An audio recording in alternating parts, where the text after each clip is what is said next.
आपका स्वागत है हमारे YouTube चैनल शिक्षा सखा पर। आज मैं आपके लिए लेकर आई हूँ नैतिक शिक्षा कक्षा 7 का छठा पाठ।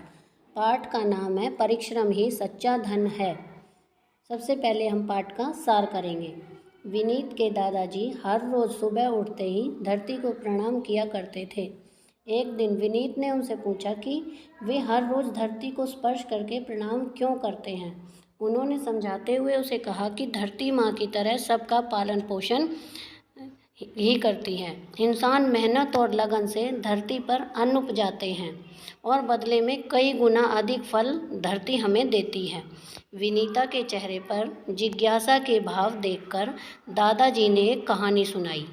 एक किसान के पास खेती करने के लिए ज़मीन तो बहुत थी, लेकिन उसका मन खेती करने का नहीं होता था। काम न करने के कारण वह गरीब होता गया। वह बिना परिश्रम किए धनी बनना चाहता था ताकि वह सुख से भरा जीवन बिता सके। उसने धन प्राप्त करने के अपने खेतों को बेचने की सोची। उसकी पत्नी ने उसे समझाते हुए कहा कि खेत बेचकर प्राप्त धन से पूरा जीवन तो नहीं चलेगा। इससे अच्छा तो यह है कि तुम भगवान से धन मांग लो।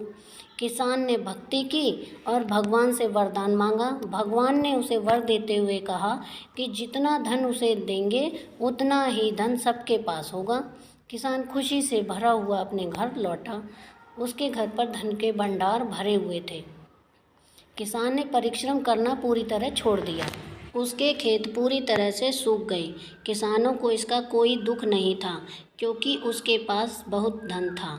वह अपनी पत्नी के साथ बाजार गया ताकि वह अपनी पत्नी के कपड़े खरीद सके।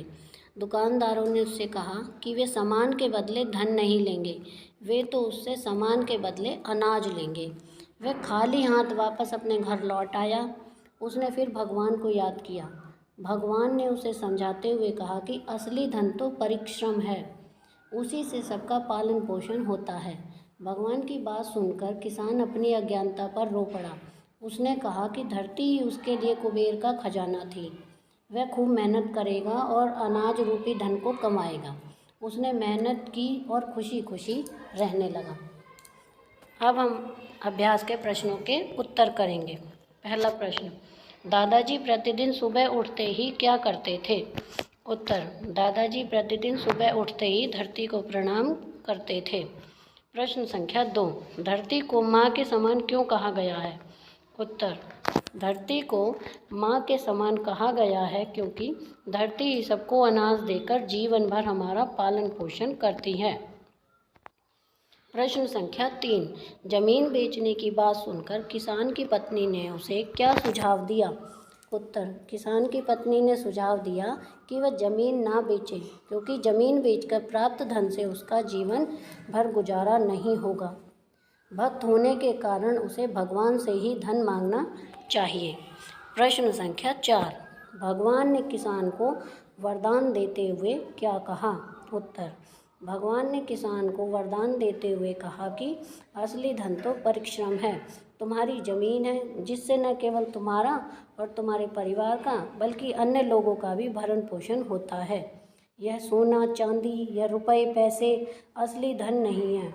तुम अपने परिश्रम से असली धन कमा सकते हो। प्रश्न संख्या 5, परिश्रम के महत्व को समझकर किसान ने क्या निर्णय लिया? उत्तर, किसान ने निर्णय लिया कि वह खूब मेहनत से अन्न रूपी धन कमाएगा। यहाँ पर यह हमारा प्रश्न अभ्यास पूरा हो गया है।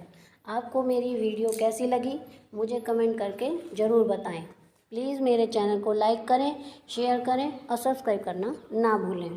Thank you.